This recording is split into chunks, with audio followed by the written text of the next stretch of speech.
Yun guys, medyo makulimlim kasi yung panahon kaya hindi na naman lumabas si Yamo. So ako lang mag-isa ngayon. Wala pa silang sinasabi kaso naiinip na ako. Anong oras na? Maghanap akong tatrabuhin ko dun sa sa warehouse.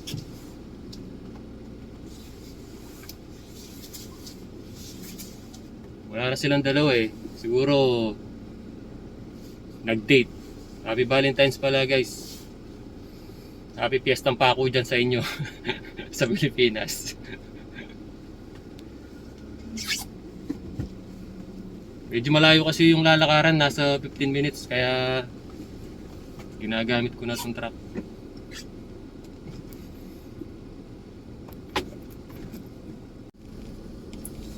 Ayan guys, nandyan na tayo sa sa company. Tignan natin kung anong magagawa natin dyan. Wala pa si Amo eh. Pag hinahanap ako nun, dito na siya pupunta. Yun, nandito na tayo.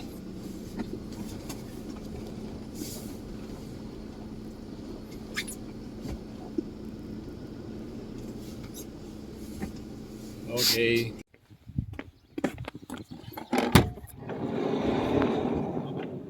Ayan guys, yung gagawin natin. Buksan muna natin yung ilaw. Isa na lang pala. Isang oras lang na gagawin to eh. So, ibig sabihin, alas 12, mga 1:30 tapos na siguro ako. 12:15 na eh. Tapos, wala nang gagawin doon. Pwede, mag-ubos ng oras, mag-ayos-ayos ng dito.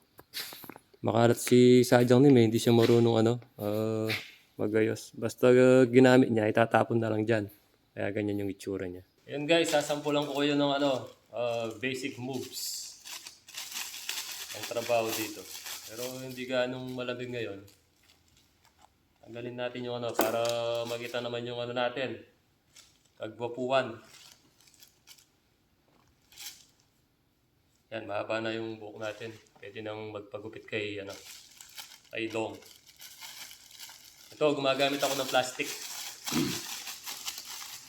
Plastic, tapos gloves.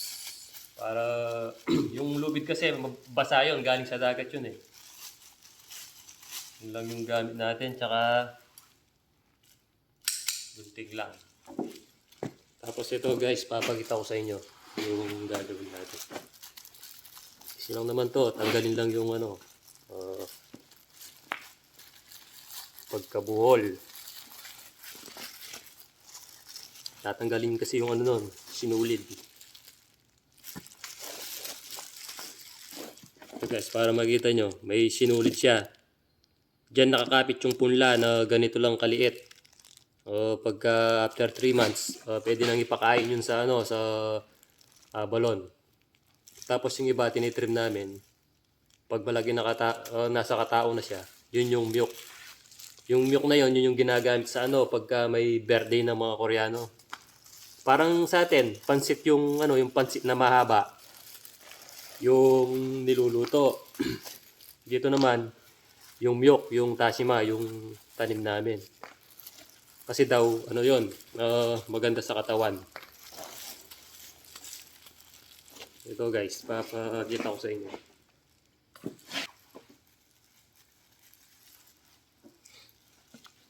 Ito guys, basic lang yung trabaho na to.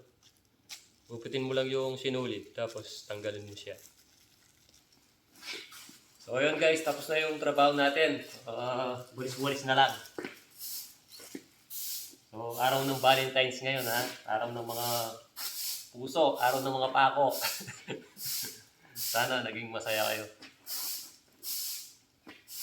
Yan guys, na-share ko lang yung araw ko ngayong Valentine's. Sana nagustuhan nyo yung video natin. Salamat sa mga followers natin, yung mga walang sawang sumusuporta dyan. Pa-share naman ng videos natin guys. Thank you. Yun sa'yo. Yan guys, ganyan-ganyan lang. Isang oras lang guys na trabaho. Okay na yun. Thank you.